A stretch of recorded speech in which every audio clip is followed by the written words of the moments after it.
আসসালামু আলাইকুম। আমি বাড়িতে এসেছি, তো বাড়িতে আসলেই একটু টুকটাক কাজ করি বিভিন্ন রকমের, যেমন এই জায়গাগুলো এলোমেলো হয়ে থাকলে সেগুলো পরিষ্কার পরিচ্ছন্ন করি। আর বাড়িতে কিছু কাজ চলছে ওই সাইডে, তাই এদিকটাও খুব এলোমেলো হয়ে আছে। আমি এই গাছটার একটু পরিচর্যা করার জন্য এদিকে আসলাম। এই লেবুর গাছটা খুব ছোট ছিল তখন গাছটা ভাবছিলাম যে আর হবে না হয়তো।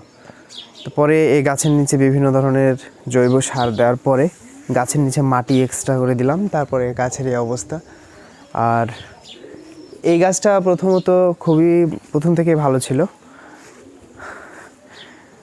হ্যাঁ, আর এত পরিমাণে দুবড়া হয়েছে যে এই দুবড়ার এখানে ভাবছি যে কয়েকটা হাঁসের বাচ্চা এখানে রেখে দিলেও বড় হয়ে যাবে। তো এবার ভাবছিলাম যে হাঁসের বাচ্চা নেওয়ার জন্য, কিন্তু নেওয়া হয়নি।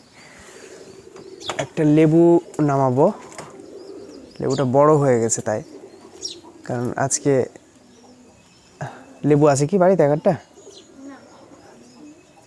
আর আমাকে ক্যামেরায় হেল্প করছে আমার বোন। এই তো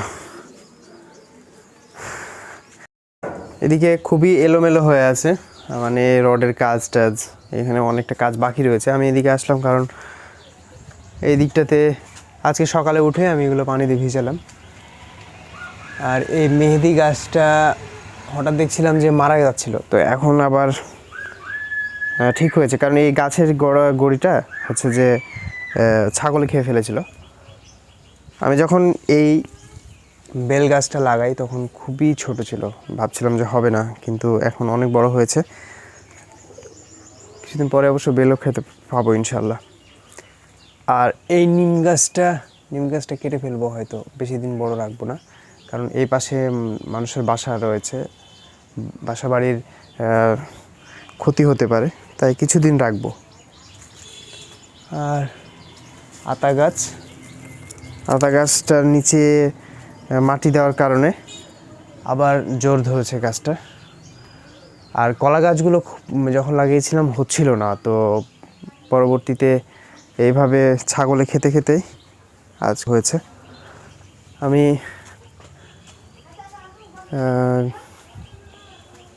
করলাম, সকালবেলা এগুলো পানি দিলাম।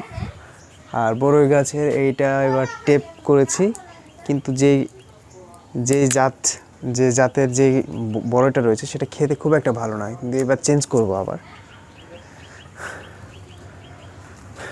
পেয়ারা গাছটারও মানে গিফট পাওয়া আর কি, গাছটা আমার এলাকার ছোটো ভাইকে দিয়ে নিয়ে এসেছিলাম। এখানে কোনোভাবে লাগিয়ে দেওয়ার পরে পেয়ারা গাছটা আজ অনেক বড় হয়েছে, কিন্তু পেয়ারা গাছটারও পরিচর্যা করা হয় না, ছাগলে খেয়ে ফেলে, কিন্তু পেয়ারা খুবই মিষ্টি। এই কবিতরের টাপটা চেঞ্জ করা হয়েছে, মানে অন্যদিকে ছিল। আর গতকালকে এই ভিতরটা ঠিক করছিল আম্মা আর আস্তাব মামা মিলে। কবুতরের ডাক খুবই সুন্দর লাগে, দেখি ধরার চেষ্টা করি। তো গাভীটা আজকে সকালবেলা উঠে আমি বের করলাম, কিন্তু এটাকে একটু ছোট করা লাগবে। ওকে, এখনও খেতে দেওয়া হয়নি। সকালে যে গুঁড়ো পানি দেয় আম্মা, এখনও খাওয়া দাওয়া হয়নি ওর। কয়েকদিন আগে খুবই অসুস্থ ছিল, এখন ঠিক হয়ে গেছে আল্লাহর মতে।